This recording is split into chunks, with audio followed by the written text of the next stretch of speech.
Hello, everyone.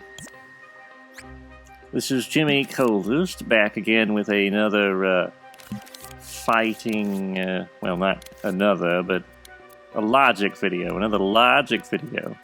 The subject today is fighting games. None of this is really important that I'm messing around with now.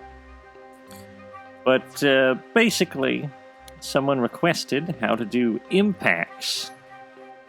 How do you program an impact, a splash, or maybe even some extra effects to give impact more impact, if that's not a redundant statement. Well, I'm going to show you how. I've got this little prototype for a fighting game. We might talk about some of these mechanics, at a future date, to explain how all of this works, but the main thing that you can program is the impact.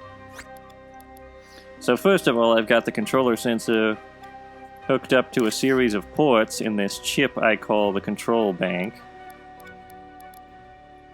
L1 and square will allow you to open the tweak menu, and here are all the ports. And they lead into these nodes. And these nodes connect to these various actions I've got set up. Square is connected to this node, which is connected to another node, which has a NOT gate stuck in it. And if you press L1 and square, you can connect the NOT gate to the power, and that's essentially what I've done. And inside this timeline, set to play once, I've put a switch. You can find those gizmos in sensors and inputs, and the switch is connected to the NOT gate in order to prevent playback. Quite simple. Now there's some stuff here with the combos and whatnot, which is kind of very complicated, probably a subject for another video. But the main thing that I want to talk about is that in here we have the animation and the various logic, but we've got this thing called the health manager.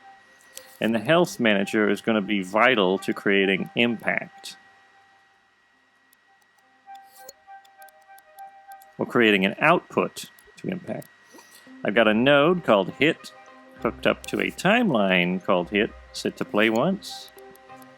And I've got the currently multiplying value, or output, going straight into this port.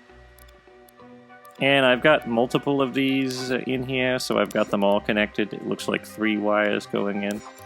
And inside here, I've got the basic effects.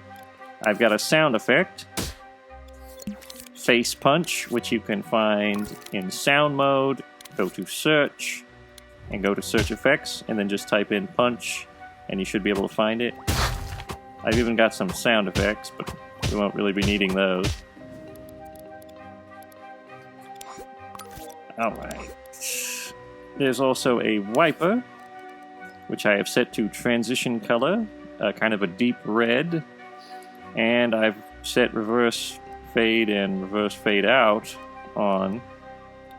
I've set the softness to about 26%, and the fade out time to 0.1, and the fade in time to 0, and 25% wipe amount, which basically just generates this vague vignette around the border of the screen, which is red. I've also added a camera shaker. You can find both the wiper and the camera shaker in this little doohickey here called camera and lighting. Cameras and lighting. And there's the camera shaker, and there's the camera wiper. And here I've got it set to 22% shake strength and 100% speed. And you can preview it here. That's what it's going to look like. And it's pretty narrow because I don't want the screen to be shaking for too long. I would advise, if you're going to use a camera shaker, have this little thing, grab this little thing with R2 and kind of give it a little fade out by pulling it in. Don't go overboard on the camera shake. I did that in some of my early games, and it can be somewhat disorienting and annoying to the player if you have too much camera shake. So be conservative about that. But the main thing I want to get to real quick is how to create like a little splash effect, you know? Like what if you want like some little hits to fly out? Well, I'm going to go ahead and do that. Just go to paint mode, get a heavy fleck, or you could use the opaque square. That's pretty good. I think I'd prefer, though, the heavy. It's the classic. Go to kaleidoscope and just stamp one out real quick. I'm only stamping out the kaleidoscope in order to use it as a guide for where the center of the painting is.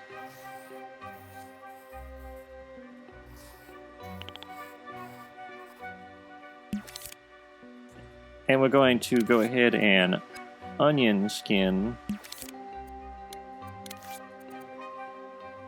which is as simple as pressing this little next arrow, a frame at a time.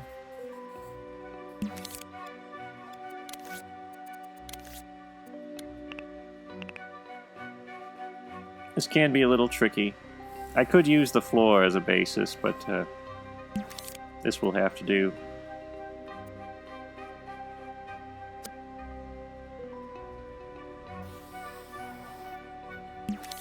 And then just make a little tiny strike right here.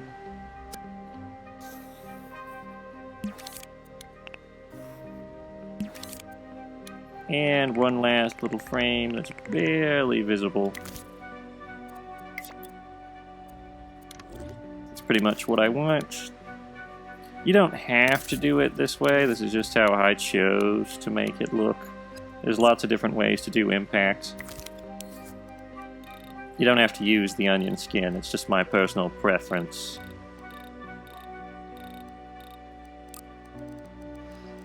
It's mainly about how to emit it, not so much how to design one. But we're going to set it to play once, so that it goes out once. And we're also going to go to duplicates, and set it to all directions, so that it goes out like that.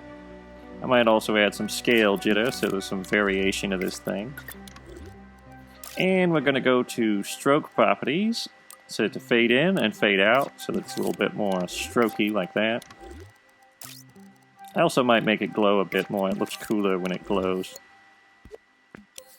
Could also make it orange like it hurts. Alright, now that we've got our basic effect, never mind that one in the background, by the way, that's just for dyeing. Now that we've got our basic effect, I'm going to put a emitter on the timeline that we previously showed called hit. And I'm going to take the emit speed down to 0, set it to emit once, and the object to emit will be our little splash here, which we're going to set forward. And the lifetime should be relatively short. We'll try 0.6, because it's not going to be on screen very long. We're also going to add, well, let's test it first. It's a little small for my taste. I would want something bigger. That's just my preference. I'm going to make it larger, and then we'll test the next phase. Another thing is I'd move the original out of the way so you don't get confused which is which. That's a little more my style.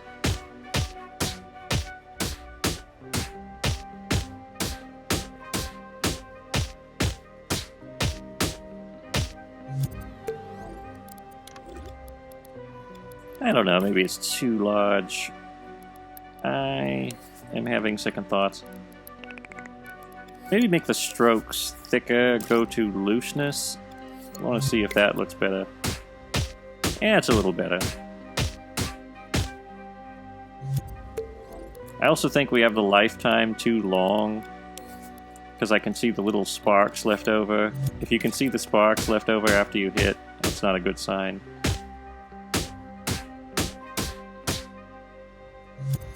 Anyway, we'll add a little something to give it effect. You'll notice that it looks kind of the same each time. So what I'm going to do is take out an action recorder, set it to keyframe mode, open this up with square, and just press R2 real quick to get a basic animation recorded. And we'll just kind of move it around a bit to give it some randomness. And don't forget to move the playhead forward while you're doing this. You can even turn it if you want to. It's not really necessary. I might go back and add some spin to it.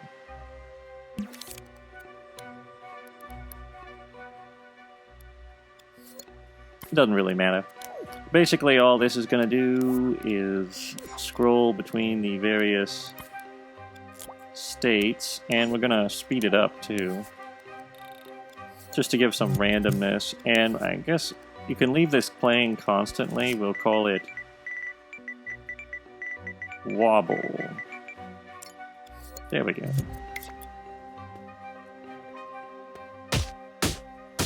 And now it's a little more randomized. You could actually have it so that if you wanted to, you could have it so each individual impact is different. Like, say you wanted, you know, number 2 to hit in a different area, you could just copy out this hit timeline and have each one be different. I just find this is a little more thermo efficient.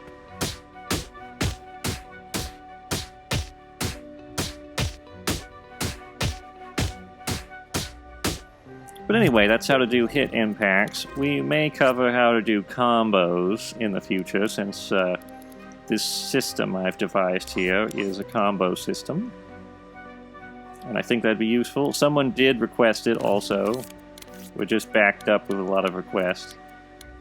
I intend to release a lot of these templates publicly so people can use them to make their own games, possibly, although it will take a little bit of logical know-how, but having a template is better than having nothing.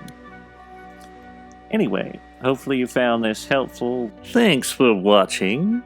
If you have any thoughts, leave a comment, and if you enjoyed the video, leave a like. And don't forget to subscribe and ring the notification bell so you don't miss future videos. That's all for now. Goodbye.